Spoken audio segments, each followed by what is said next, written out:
In this mini documentary, Harboring the Unseen,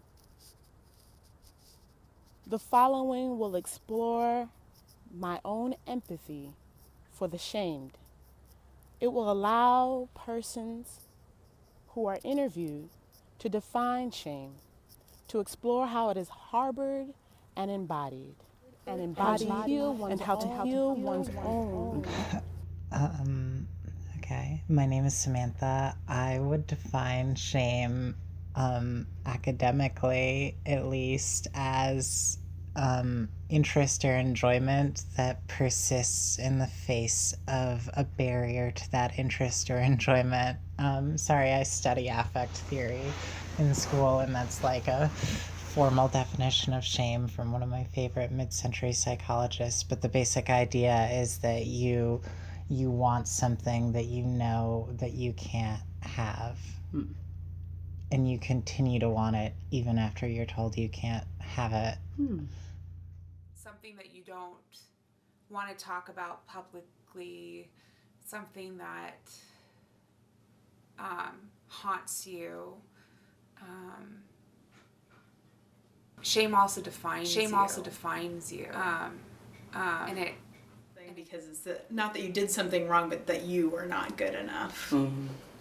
So it's like a judgmental film. That's what most likely shame is. And what do you mean by general?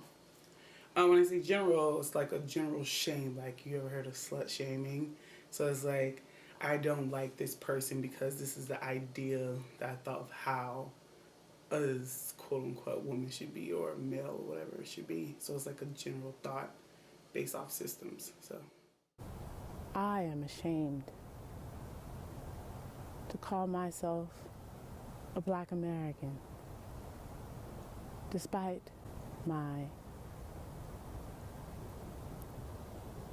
connections to it by blood.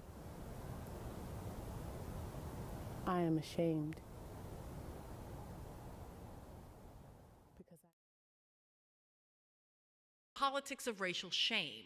Because if those unrelated fictive kin can make us feel proud, they can also make us feel ashamed. And the deal with stigmatizing shaming, by the way, not all shaming is bad. You know, Goffman tells us shaming is a requirement for social life. You have to, sort of get into the things that are and are not acceptable to do. But reparative shaming is the kind of shaming that says, I will shame you so that you come back into the community. Parents use this sort of shaming. I mean, so many times in my life. And any queer kid who grows up in a decently conservative, socially conservative religious household will have stories like these. But for me, I'm transgender. For me, it would be my mom finding my secret stash of clothing when I was a teenager and calling me a pervert and that kind of thing, right? Yeah. So it's this thing that I want, that I know that I need, but that I know that I can't have, and I'm ashamed that she knows and that it can't continue, even as I want it to. Mother's snooping, I like to call it. They do a lot of cleaning, just looking for something in exactly. your room. You're looking for something. And I had a stack of pictures of my person that I was dating at the time, and they were very masculine presenting. And they had come to the house one time, and she had told me this story about you shouldn't hang out with these kinds of people. And then she finds these pictures, and it's, she's like, we're like, young teenagers modeling for each other. And we have this huge argument about what I'm not supposed to be doing and what I should be doing as a young lady in her house. So snooping and cleaning mothers can bring about that. Thank you. Basis when you walk throughout the world? I definitely notice things, like when I see pictures of myself, I immediately notice the things that I don't like about my body.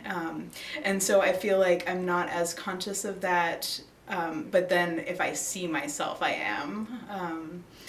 And I think growing up in purity culture, I was always taught to cover up my body and not be a temptation, and so I am still aware of the impact of my body and my clothes on the people around me. Like Du Bois, who asks the question, how does it feel to be a problem? Not to have a problem. 21st century, everybody has problems. But still, some bodies, right, are problems in and of themselves. And that Du Bois, for all of his brilliance, did not think enough about how a gendered body can be a different kind of problem. But stigmatizing shaming says that your very body, your very identity, your very self is malignant, that it might spread. Take, for example, if simply by giving birth to a child, you give birth to a slave. Maybe you are a black woman and you are considering having or not having a child, and you walk into Soho and there is a 20-story billboard that says the most dangerous place in the world to be if you are black is in the womb. That is a shaming billboard by the Right to Life movement, meant to tell you that your very body, your very self, your very reproductive capacity is malignant. The only thing that you can produce out of your black body, out of your black uterus, is blackness, and blackness is malignancy. Blackness is badness. Blackness is failure. See, it's the very identity itself. Not even our first black president, God love him, came from a black woman's body. Yeah, I know. We just got to be with that for a minute. Okay, yes. The very idea that anything that you can produce would always be shameful. Now take...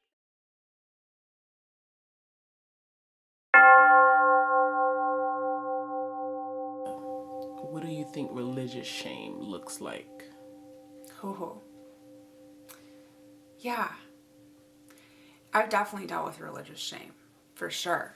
And I think it's because I grew up in the theater community, and there's a lot of people in the theater community who've been hurt by the church specifically.